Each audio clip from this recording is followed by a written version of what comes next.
ఇవాళ అనంతపురం నగరంలో సాయినగర్ బ్రాంచ్ కేశవరెడ్డికి సంబంధించి educational norms Tungala దొక్కితే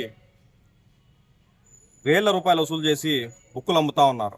private schools and కార్పొరేట్కి సంబంధించి బుక్కులు విద్యా సంస్థల పేరు ముద్రించి అమ్మకూడదని చెప్పేసి క్లియర్ కట్ గా మనకి విద్యా సంవత్సరం నామ్స్ లో ఉంది. మళ్ళీ దాని తుంగల దొక్కి కేశవరెడ్డి విద్యా సంస్థలు 4 క్లాస్ సంబంధించి 9,500, 6 క్లాస్ కి సంబంధించి 10,000 మొత్తం బుక్స్ కే వసూలు చేస్తా ఉన్నారు. వీళ్ళ ఫీజులు కూడా ఏ మాత్రం విద్యా సంస్థల నామ్స్ కి వ్యతిరేకంగా వేలకు వసూలు చేస్తూ ఇవాళ ప్రజల నడ్డి విడుస్తూ ఉన్నాడు. మరి ఈ విద్యాశాఖ అధికారులకి దాదాపు మేము ఫోన్ చేస్తూనే ఉన్నాము.